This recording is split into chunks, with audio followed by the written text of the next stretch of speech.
Mesdames et messieurs, bonjour et bienvenue à la veille de la 32e journée mondiale de la jeunesse célébrée au niveau diocésain le dimanche des Rameaux. Le pape François a présidé une veillée avec les jeunes de son diocèse et des diocèses de la région du Latium. L'événement était une étape vers le synode d'octobre 2018 sur les jeunes vers les JNJ de Panama prévu en janvier 2019.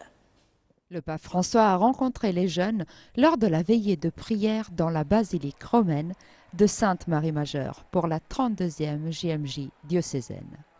Dans un discours improvisé inspiré par les témoignages des jeunes et de sœur Maria-Lisa, le pape François a parlé du prochain synode des jeunes prévu pour octobre 2018. Il sinodo è il sinodo per e di tutti i giovani. Le synode, c'est le synode pour et de tous les jeunes. Sono i protagonisti. Les jeunes sont les protagonistes. Mais même les jeunes qui se sentent agnostiques, oui. Et même les jeunes qui se sont éloignés de l'Église, oui. Et même les jeunes qui, je ne sais pas s'il y en a parmi vous, peut-être que oui, les jeunes qui se sentent athées, oui. Il s'agit du synode des jeunes. Et nous tous, nous voulons nous écouter. Des jeunes qui ne sont pas à la retraite, ni affalés sur le divan, mais qui sont capables de suivre des idéaux, même s'ils ont été écartés, s'ils sont sans travail, sans intégration. Des situations qui ne peuvent pas être tolérées. Mais les jeunes qui doivent surtout prendre des risques pour le futur, pour quelqu'un, en osant avec l'esprit, le cœur et les mains, concrètement. Le pape François a confirmé son voyage en Égypte au cours de la rencontre avec les représentants des franciscains du monde entier au Vatican ce lundi 10 avril 2017. Le pape voit cette visite dans le cadre de la célébration des 800 ans de la visite de Saint François d'Amiette en Égypte où il avait rencontré le sultan Malik al-Kamil. Le thème de la communion entre différentes familles franciscaines et la situation à Alep en Syrie ont été également abordés au cours de cette rencontre. La laverie du pape François est entrée en fonction ce lundi 10 avril 2017 dans le quartier romain de Trastevere. Il s'agit d'un service offert gratuitement aux personnes plus pauvres, en particulier à celles qui sont sans demeure fixe, qui pourront ainsi laver, sécher et repasser leurs vêtements et couvertures. L'initiative est née de l'invitation du pape François à rendre concrète l'espérance de grâce de l'année jubilaire de la miséricorde. Un réseau de journalistes d'investigation à travers une soixantaine de pays dans le monde a publié ce lundi un rapport accablant contre les groupes pétroliers Eni et Shell. L'ONG britannique Global Witness et Finance Incorporated les accusent de détournement de fonds. Une accusation basée essentiellement sur la fuite d'emails envoyés entre les dirigeants de Shell. Les multinationales Shell et Eni épinglées pour corruption au Nigeria dans un nouveau rapport accablant. L'ONG Global Witness et le réseau de journalistes Finance Uncovered ont publié un document qui accuse les groupes italiens Eni et britanniques Shell d'avoir su que l'argent versé pour l'acquisition d'un contrat pétrolier n'irait pas dans les caisses de l'État nigérian, mais à des individus. L'affaire remonte à 2011. Lorsque le président Goodluck Jonathan prend le pouvoir, il décide de reprendre les négociations pour vendre un bloc de pétrole offshore d'une capacité de production de 9 milliards de barils. Problème. Le bloc est alors aux mains de Dan Etete, un ancien ministre du pétrole de Sani Abacha qui se l'était approprié en le vendant à sa propre société. L'idée du gouvernement nigérien est de récupérer l'essentiel de l'argent de la vente pour le trésor public. Selon la justice italienne qui enquête également sur le dossier, 800 millions de dollars vont pourtant atterrir dans le compte de M. Etete. Shell et Eni ont toujours dit ne pas comprendre comment cela est possible. Le dernier rapport de Global Witness et de Finance Uncovered verse de nouveaux éléments dans le dossier des enquêtes pour corruption en cours non seulement en Italie, mais aussi au Nigeria où l'actuel président Muhammadu Buhari a promis de mener une lutte sans merci contre la corruption.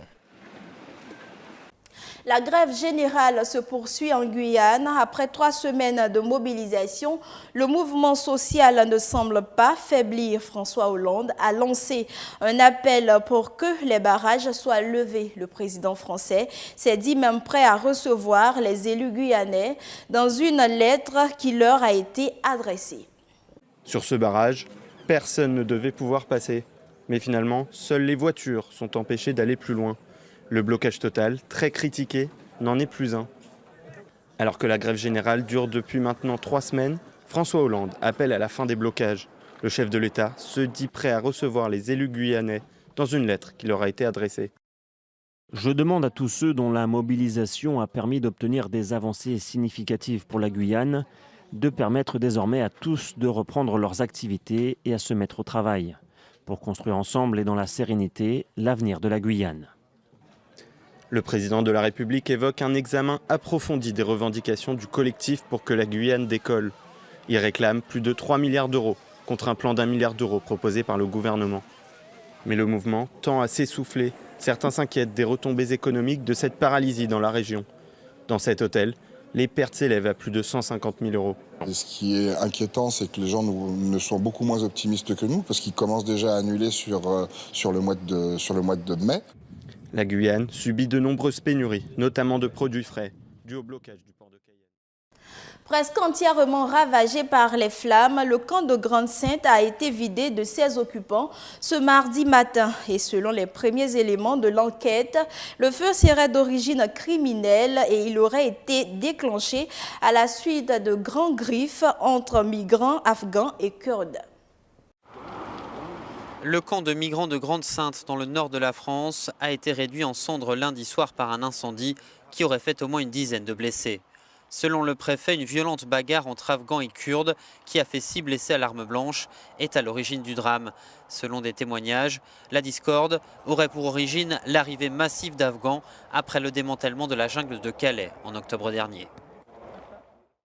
La compagnie aérienne américaine United Airlines sous le feu des critiques après la diffusion d'une vidéo sur les réseaux sociaux.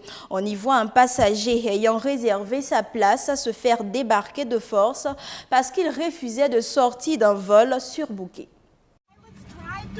La compagnie aérienne américaine United Airlines sous le feu des critiques après la diffusion de cette vidéo sur les réseaux sociaux. On y voit un passager ayant réservé sa place se faire débarquer de force parce qu'il refusait de sortir d'un vol surbooké. La scène a suscité la stupeur et l'indignation. Le PDG de la compagnie a dû publier ce communiqué d'excuses. L'équipage a demandé à des volontaires de céder leur siège sur un vol Chicago-Louisville. Faute d'en trouver, elle a désigné d'office des passagers. Cet homme, médecin, a refusé car il devait travailler le lendemain matin. Alors que les ministres des Affaires étrangères de 7 pays les plus industrialisés se réunissent dans la ville de Lucques en Toscane, les 10 et 11 avril, des affrontements entre policiers et des manifestants anti-G7 ont éclaté. Quelques 2000 personnes ont manifesté autour du centre historique de la cité toscane pour protester contre les décisions prises par le sommet. Des heurts violents ont éclaté entre quelques dizaines de manifestants et la police en marge d'un défilé anti-G7 dans les rues de Lucques en Italie. Ces militants ont été stoppés au niveau des murs médiévaux de cette ville de Toscane par une rangée de policiers qui ont brandi des bâtons et des boucliers anti-émeute. 5 ou 6 policiers ont été blessés selon des médias locaux. Nous sommes ici parce que la réunion des ministres des Affaires étrangères du G7 est en fait une réunion où ils décident des guerres à mener. Je ne veux pas entendre cette rhétorique, cette idéologie et ce qu'ils représentent. Ce qui se passe tous les jours en Méditerranée est un signe évident de leurs activités belliqueuses. Vos guerres, ce sont nos morts, pouvait-on lire sur certaines pancartes, tandis que d'autres slogans étaient hostiles à la mondialisation. La plupart des centaines de manifestants étaient pacifiques. Voilà qui met fin à ce flash d'informations. Merci de votre aimable attention. Excellente suite de programmes sur Divin Amour TV.